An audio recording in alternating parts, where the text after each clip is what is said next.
दो दोस्त रेगिस्तान से होकर गुजर रहे थे। बीच बीच में हंसी मजाक चल रहा था, पर अचानक मजाक तर्क वितर्क में बदल गया। गुस्से गुस्से में एक दोस्त ने दूसरे दोस्त को थप्पड़ मार दिया। जिसे थप्पड़ पड़ा वो चुपचाप पीछे चलने लगा। एक जगह दोनों थोड़ा विश्राम करने के लिए रुके। थप्पड़ खाया वह दोस्त चुप था, चुपचाप रेत पर लिख रहा था, आज मेरे सबसे अच्छे दोस्त ने मुझे थप्पड़ मारा। दूसरा दोस्त उसे देख रहा था लेकिन चुप रहा। रेगिस्तान खत्म होने को आया। एक नदी के मुहाने पर दोनों दोस्त नहा रहे कि थप्पड़ खाया वह दोस्त डूबने लगा। दूसरे दोस्त ने हाथ पकड़ उसे बाहर खींच। मौत के खौफ से निकला वह दोस्त थोड़ी देर बाद पत्थर लिख रहा था, आज मेरे सबसे अच्छे दोस्त ने मेरी जान बचाई। दूसरे दोस्त ने इसका कारण पूछा। जवाब मिला, जब हमें कोई ठेस पहुंचाता है तो उसे रेत पर लिख देना चाहिए, जिससे क्षमा की हवा मिटा दे। जब कोई आपके प्रति अच्छाई करे तो उसे पत्थर पर खेर देना चाहिए, जिससे चाहकर भी कोई ना मिटा सके। कहानी से सीख, आपके जीवन में जो बातें अहमियत रखती है, सिर्फ उन्हीं बातों को हमें महत्व देना चाहिए।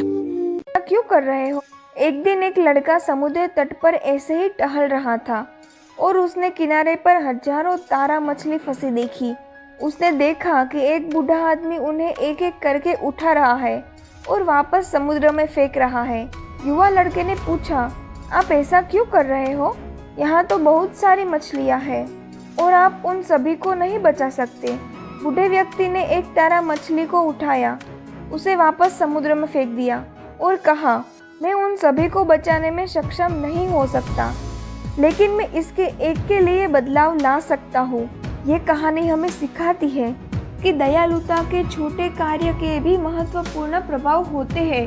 प्रत्येक सकारात्मक कार्य मायने रखता है, चाहे वो कितना भी महत्वहीन क्यों न। दफा का जिक्र है कि एक खूबसूरत से गांव में मोहन लाल का एक बहुत प्यारा सा छोटा सा घर था। मोहन लाल एक किसान था और उसका एक बहुत बड़ा बाग था। बाग के आखिरी कोने में एक बहुत गहरा कुआं था। बेचारा किसान रोज उस कुएं से पानी निकालता और अपने बाग के पौधों को पानी देता था। एक साल तक बारिश न हुई, गर्मी भी बहुत ज्यादा थी। किसान ने अपने बाग की तरफ देखा और कहा, अगर मेरे पौधों को ठीक से पानी ना मिला तो ये मर जाएंगी। मुझे इनको पानी देना चाहिए, लेकिन कुएं में पानी अब बहुत गहराई में उतर गया है। मैं बहुत बूढ़ा हो गया हूँ और बहुत मोटा भी। ये तो बहुत मेहनत का काम है। मुझे क्या करना चाहिए?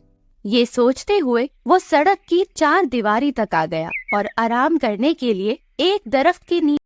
तीन चुड़ैल गांव में आकर गौ माता को ले जा रही होती है। तभी बिरजू उन्हें रोकने की कोशिश करता है, लेकिन एक चुड़ैल उसे बेहोश कर देती है और तीनों चुड़ैल गौ माता को उठाकर ले जाती हैं। फिर बाबा जी गाँव में आते हैं। बिरजू उन्हें बताता है कि तीन चुड़ैल गौ माता को उठाकर ले गई हैं। बाबा जी बिरजू को शेर बना देते हैं और उस पर सवार होकर उन चुड़ैलों के पास जाने के लिए निकल पड़ते हैं। बाबा जी देखते हैं कि तीनों चुड़ैल गाय को बांधकर नीचे से आग लगाकर गाय को जलाने की तैयारी कर रही होती है। तभी बाबा जी उन पर एक जादू फेंक देते हैं और उन्हें अंधा कर देते हैं और फिर शेर उन तीनों को लकड़ी पर बांधकर जलने के लिए छोड़ देता है। तीनों चुड़ैल जलकर राख हो जाती है और बाबा जी गौ माता को छुड़ा लेते हैं।